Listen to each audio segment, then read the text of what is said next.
Shalom Avracha. Aujourd'hui, on va continuer à parler de nos Gilgulim puisque vous attendez tellement à savoir comment est-ce que ça se passe les Gilgulim en haut.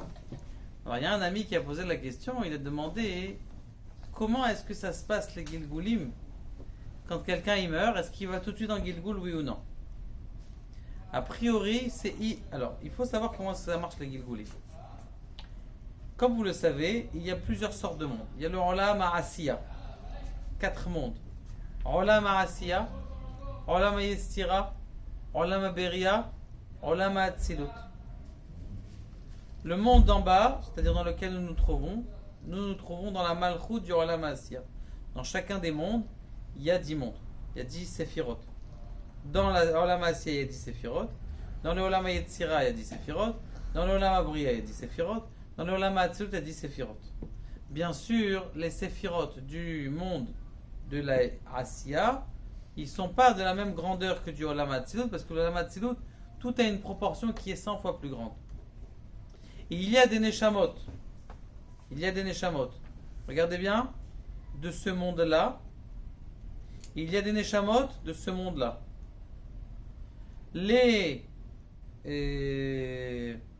Ce monde-là, en bas de ce monde-là. Donc, entre là et là. Entre la Hatzilut et la Bria. Maintenant, ce qui se passe, c'est qu'à l'intérieur de ces mondes, il y a ce qu'on appelle le Narnachi. Narnachi, Nefesh, Ruach, Neshama, Chaya, Yechida. On pourrait expliquer comme ça, c'est une sorte de largeur du monde. Il y a la hauteur, la grandeur, les pratim qui est à l'intérieur du monde. Il y a aussi la largeur, c'est Narnachi, ou la qualité, on va dire. Nefesh, Ruach, Neshama, Chaya, Yechida. Nefesh, ça ferait référence à l'âme d'en bas. Nefesh. Ruach, le souffle, fait référence à l'âme que l'enfant il reçoit quand il a 13 ans et une fille 12 ans. Et Neshama, c'est un enfant qui reçoit sa partie dans quel temps? Quand il a 20 ans. C'est pour ça qu'on dit qu'à 20 ans, on commence à avoir des jugements du Bet Din, que là, il est passible à 20 ans. Chaya Yechida, c'est pour les gens qui ont des niveaux déjà élevés. Yechida, c'est Yechide Segula. Yechide Segula, ça veut dire c'est des grandes personnes. Mais tout le monde a une Chaya Yechida. Sauf que on ne la ressent pas, elle est élevée. Mais chacun, il a Nefesh, Ruach, Neshama, Chaya, Yechida. Alors ça se passe comme ça. Adam Arishon, il a fauté. On lui a dit on va donner des chances. Maintenant, au lieu de vivre 1000 ans, en 1000 ans, tu peux rester comme un teubé pendant 1000 ans. Là, ce que tu peux faire, c'est qu'on va te faire mourir. Ça va te faire réfléchir. Puisque tu as réfléchi à la fin quand un type il commence à avoir cinquantaine, il commence à voir que le gouffre, il va pas bien. Donc on jette après à la poubelle le corps, on le met dans la terre. Et puis après on passe à un autre corps. Tout de suite après, lui qu'est-ce qu'il a fait? Donc il a dans son âme Nefesh, Ruach, Neshama, ça va? La première fois qu'il vient dans ce Gilgul, il les met à quel? Nefesh de ce monde d'en bas. Rappelez-vous, on est là, ça c'est les Chalukot d'un seul monde. C'est-à-dire que là j'ai Olam Ha'asiya, d'accord? Ici j'ai Nefesh, Ruach, Neshama d'ici. Donc ça veut dire que là, vous mettez 5 dedans, 5 dedans, 5 dedans, un peu compliqué. 5 dans les 10 Trop peur. 5 dans les 10. 5 dans le premier des 10. 10, il y a 5 dans le Olam Ha'asiya. Là, il y a 10. En bas, il y en a 10. 10. Maintenant, il y a encore 5. 5 qui sont dans la qualité, dans la force. Transversal. Voilà, si on peut dire ça, j'ai jamais vu, mais c'est ça ce qu'on dit quoi. Maintenant, ce qui se passe, c'est qu'à chaque vie, tu vas monter de 1 ou 2 paliers. Attention, à chaque vie, tu vas monter de 1 ou 2 paliers. C'est-à-dire que là, dans le monde d'en bas, tu vas essayer de faire ici Nefesh. La vie d'après, Ruach. La vie d'après, Neshama. Mais tu es encore dans le Olam Ha'asiya. Dans ce monde. De toute façon, on est dans ce monde-là. Tout le monde est dans ce monde-là. Maintenant, lui, qu'est-ce qu'il a été métaken dans son âme? Il a été métaken, il doit être Metaken 5 fois 4. Ça veut dire combien de vies à peu près? 5 gilgoulim, tu veux dire? 20. Non, Ça c'est fait 20. 20.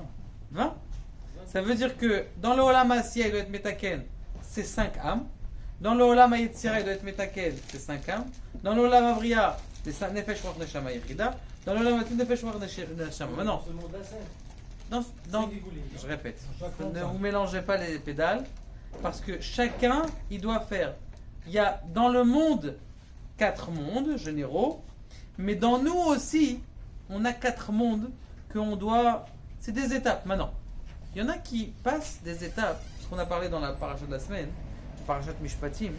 On a parlé avec Shesh Shanim Ya'avod ou Vashvit le Shizar Rav Shechinam. C'est quoi ça, Shesh Shanim? 6 ans. Il dit que dans les Gilgoulim, c'est quoi 6 ans? 6 ans, c'est 6 fois quelqu'un il peut venir en Gilgoul. S'il n'a pas été métaken dans les 6 Gilgoul, Shalom Avracha, son âme elle est disparue. Par contre, si tu as été métaken, si tu as arrangé un petit peu dans n'importe quel Gilgoul, tu as avancé un petit peu, même une demi-neshama, même une demi-nefesh, on te donne encore une possibilité. Et ça peut aller ensfor Gilgoulim. Ensfor. Sans fini. Il y a des gens maintenant, les tzadikim par exemple, ils veulent revenir en Gilgoul parce qu'ils voient que leur place n'est pas assez haute. Ils veulent encore attendre. Donc qu'est-ce qu'ils disent? Ils vont voir Akadosh Baruch Hu, écoute, j'ai une doléance. C'est quoi ta doléance, mon petit? Il dit, écoute, moi j'ai envie d'aller dans la yeshiva de Rabbi Shimon Bar Yochai. Tu peux pas aller dans la yeshiva de Rabbi Shimon Bar Yochai. Si t'as pas étudié Rabbi Shimon Bar Yochai sur terre, tu peux pas. C'est pas de ta faute, tu peux pas. Il y en a qui veulent rentrer chez Rabbi Nachman de Breslev. Tu peux pas aller dans la yeshiva de Rabbi Nachman de Breslev si t'as pas entendu un peu des enseignements de Rabbi Nachman. Si tu veux aller dans la yeshiva du Harizal, tu dois étudier ce qui est marqué dans le Harizal. Tu veux aller, je sais pas moi, quelqu'un, il aime Lubavitch. Tu peux pas aller dans la yeshiva de Chabad, de Shneur Zalman, Miladi ou de Baal Tanya si t'as pas étudié du Tanya. T'as aucun rapport avec lui. Donc qu'est-ce qu'on te fait? Dis-moi, j'ai envie de rentrer là-bas. C'est pas que t'es au Gainam. T'es au Gan Eden, mais c'est un Gan Eden qui est bas. Ce qu'on appelle un Gan Eden Adimioni, Gan Eden Tarton. Quelqu'un qui veut monter plus haut, on le refait de redescendre. Viens, on va voir si tu vas étudier. T'es prêt? Allez, je suis prêt. Et donc, il vient étudier. C'est pour ça qu'à la fin des temps, là maintenant dans lequel on est, même des gens simples, ils peuvent étudier de la Torah, du Sod, des secrets de la Torah. Pourquoi? Parce que on est à la fin des Gilgoulim. Et les gens, ils veulent encore plus, encore plus, encore plus, encore plus. Les Neshamot qui sont, on était déjà là au moins 50 fois. Et on veut arriver, on veut rentrer dans d'autres yeshivot plus haut. La Gemara, on l'a déjà étudié, ça y est. C'est pour ça qu'il y en a qui me disent, moi j'arrive pas, je veux étudier 100 fois la Gemara, j'arrive pas. Il y a une Gemara dans ma Sechet Ta'anit Daftet, en haut de la page, au milieu de la page. C'est marqué dans la Gemara, si quelqu'un il a étudié 1 an, 2 ans, 3 ans et il voit que ça marche pas, alors il peut arrêter. Il peut arrêter. Depuis quand on doit arrêter la Torah? C'est impossible. Et là, la Gemara elle dit, le Ben Yoyada il explique que tu dois arrêter cette étude-là et tu dois passer au Sod. Maintenant attention, je vous calme tout de suite. Forcément que quelqu'un qui veut étudier des secrets de la Torah, il faut qu'il soit rempli un petit peu de Gemara, il soit rempli un petit peu de Shulchan Aruch, il connaisse un petit peu, aussi donc qu'il étudie la Chassidut. La Kabbalah, c'est vraiment pour des gens qui sont Yechidei Segula, qui ont déjà étudié un petit peu le Shulchan Aruch, un petit peu. Une bonne partie du Shulchan Aruch, et qui ont bien... Alors là, ils peuvent rentrer dans la Kabbalah, parce qu'après, il y a tellement des choses qui sont troublantes. Il y a des choses dans la Kabbalah qui sont très troublantes. Et comme ces choses-là, elles sont troublantes, alors vaut mieux pas, parce que ça va te faire du mal dans ton cœur. À part ça, quelqu'un qui veut étudier la Kabbalah ou de la Chassidut, il faut qu'il aille au mikvé. Parce que comme tu es dans la centrale nucléaire, si tu mets pas des gants, alors nous des gens qui étudient la Kabbalah alors qu'ils n'ont pas été au mikvé, qui sont impurs, et bien qu'est-ce qui se passe? Ils deviennent apikorsim. Et combien on a vu comme ça? J'étais une fois chercher un livre de profondeur de la Torah à Bnei Brak. Il m'a dit, tu veux ce livre-là? Tu te trempes toi le matin? Et je lui dis, ouais, pourquoi tu me dis ça? Genre, je voulais pas lui répondre. Il dit, parce que j'en avais ici un qui était qui se trempait pas, il s'en foutait, mais il étudiait comme ça. Maintenant, il a complètement tout oublié, il est parti devenir Hiloni, les Gamré, alors qu'il étudiait la Kabbalah, comment c'est possible? Donc quelqu'un qui étudie pas Betahara, les profondeurs de la Torah, ben le type peut se perdre. On revient où on en était. Donc maintenant, une fois que quelqu'un il a passé ce monde-là, c'est-à-dire le monde Nefesh Ruach Neshama du Olam Asiya, il passe au deuxième monde. Nefesh Ruach Neshama Chaya Yechida. Des fois, il peut être, parce que dans Nefesh Ruach Neshama Yechida, ça je vous ai pas dit, dans Nefesh, il y a aussi 10 Sphirot. Donc on a dit tout à l'heure 20 Gilgulim. 200. Mais en vérité, vous calculez parce que dans chaque Nefesh, il y a aussi 200. Maintenant, j'ai un truc qui va plus vite. Si quelqu'un il fait une mitzvah top, une mitzvah qui est grosse, où il étudie, je sais pas, pendant des années, et il peut sauter des étapes. C'est-à-dire qu'il peut enlever plusieurs Gilgulim en une fois. Si tu as avancé un petit peu, ok, bon, tu continues de suivre. Ah ouais, tu reviens en Gilgul et t'arranges encore un petit peu. Ah ouais, tu viens en Gilgul. Mais quelqu'un qui étudie des choses, ou qui fait des grosses mitzvot, ou des gens qui donnent des grosses dakot, qui c'est dur. Comme une histoire que je vous avais racontée une fois, quelqu'un il est parti voir à Bnei-Brak un type, il lui a dit t'as besoin d'argent, il a dit oui j'ai besoin, j'ai besoin, il n'avait pas besoin, il avait dit si tu veux je te finis la mashkenta. Le type il a posé la mashkenta, l'autre il a remboursé toute la mashkenta, il a eu ce qu'il voulait le mois d'après. Il n'arrivait pas à avoir d'enfant, mais bon il avait les moyens.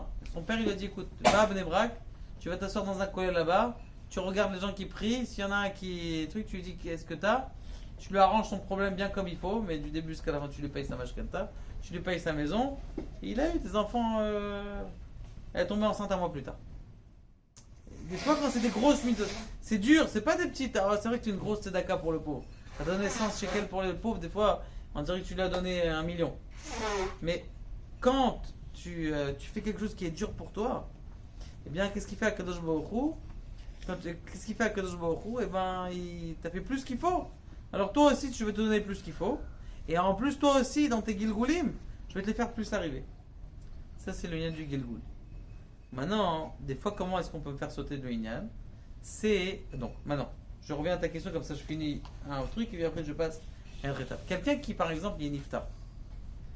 Il a combien de personnes là-dedans? Il a combien de parties d'âme en vérité? Combien de parties? Des milliers. On a des milliers de parties d'âme. Donc quand sur une vie, il a fini sa vie et qu'on l'a mis dans la terre, cette partie-là, elle va chez Akadosh Baruch Hu, elle reste bloquée. Maintenant, il en reste encore. Donc il va dans notre Gilgul, ou il va au Gehinam, il veut plus monter, il lui reste un petit peu, il va au Gehinam, ou il va pas au Gehinam, tout de suite il prend sa place au Gan Eden. Quelqu'un qui a beaucoup souffert, par exemple, il va tout de suite au Gan Eden. Il est tranquille. S'il veut pas remonter encore, il ne revient pas en Gilgul. D'accord? Mais en général, les gens, ils veulent revenir en Gilgul. Pourquoi ils veulent revenir en Gilgul? Parce qu'ils veulent encore plus. Parce que quand tu vois le bonheur que tu as dans un certain niveau du Gan Eden, tu dis non, je veux redescendre, je veux encore, je peux faire encore. Alors, c'est ce qu'on appelle les investissements à plafond plafonné. Ça veut dire que quoi? Il n'y a pas un risque. Ça veut dire le Nefesh, Rouar, ça y est, ils sont bloqués. Après, quand tu descends qu'avec une Neshama et Metaken. Donc, quand tu descends avec la Neshama et Metaken, là, c'est bloqué. Ça veut dire que tu ne vas pas descendre plus bas. Tu ne peux pas descendre plus bas. C'est déjà acquis. Tu as déjà passé ces bons-là. Ça y est, tu ne vas pas encore avoir retravaillé. Donc, maintenant, le type, il a perdu son père, par exemple. Son père, sa Neshama, ce qui est son père en vérité, son Nefesh, celui-là, ça y est, il a fini. On fait Kaddish pour lui, s'il manque un petit peu, on arrange ce qu'il y a arrangé, et la suite, elle continue. Hop, un autre Gilgul. Là, on continue. Il y a les chamas du père reste en haut, c'est-à-dire toutes les Ascara, tous les ans. Tous les ans, ça monte. C'est quoi? T'es Metaken, les deux Nefesh. Mais il y a la suite qui est déjà accompagnée des parties. Pourquoi on appelle les petits enfants les mêmes noms que le grand-père? Pourquoi on les appelle? Parce que peut-être c'est lui qui va continuer la suite. Il est en train de se passer le flambeau. Ouais, toute la Ascara, ça monte et tous les scrolls. Donc, mais qu'est-ce qui monte? C'est que la partie, mais la Neshama en vérité, elle est composée de plein de branches, et ça continue encore. Dans tout ce que je vous ai dit, le Harizal, il a dit qu'il a été mégalé, que Tipa Minayam, qu'une goutte, ce que lui, le Harizal, il a un sefer qui s'appelle Sha'ar Gilgulim. Et c'est pas un sefer qui est facile. Les gens ils croient qu'ils le lisent rapidement, hein, mais il y a des explications encore. Hier j'étais dans un sefer qui s'appelle Bnei Aaron qui explique tout le sefer à Gilgulim. Et c'est compliqué, et même tout ce que tu as appris, il y a encore d'autres différences. C'est que des klalim, c'est pour ça qu'il appelle. Il y a, dans le livre, il y a 44 chapitres, c'est pas ce chapitre, 44 akdamot. Moi, au début, quand j'ai ouvert ce livre, j'ai pris c'est akdama. Vous savez, j'aime pas quand tu marquais préface, tu lis pas. En général, c'est pour, je sais pas, quand tu finis là, tu lis pas. C'est pour compléter. C'est pour compléter, genre t'as plus rien à lire, tu vois, tiens, je vais lire la préface. Alors qu'il y a beaucoup de très belles choses des fois dans les C'est une préfaces. erreur. Hein. Toujours commencer C'est une par la erreur, préface. c'est une erreur, maman, c'est une erreur. Mais Ça, lui, ça te rend dans le. tous les chapitres, c'est tous des préfaces. Préface numéro. Pourquoi ils appellent pas ça des préfaces? Parce que tout ce que tu vas lire, c'est qu'une préface. C'est pas qu'on est en train de t'expliquer comment ça va. Parce qu'il y a la Chalouka. Pourquoi le Rav Haim Vital, pourquoi est-ce qu'il est revenu en Gilgoul? Parce que c'était le Gilgoul du Maggid Mishneh. Le Maggid Mishneh, qu'est-ce qui s'était passé avec lui? Il a fait une Avera. Il pensait que c'était permis. Donc il est revenu en Gilgoul Ma'achou. Et comme ça, il explique tout ça, ce qu'il lui a dit son maître, le Harizal. Il lui a dit voilà, tout est Gilgoulim. T'es le Shoresh de Hevel, et après ça. Et comme ça, plein. Maintenant, chacun, après c'est une autre question qu'on doit poser, c'est quel corps qui vient. Dans quel âme, Bezrat Hashem, en notre cours, pour l'instant ça suffit de... C'est Orot, c'est là. Dans les sodos. Exactement. Que Bezrat Hashem, on puisse mériter d'arriver rapidement à la fin de Tikkounim et que le Mashiach arrive. Baruch Adonai, Amen.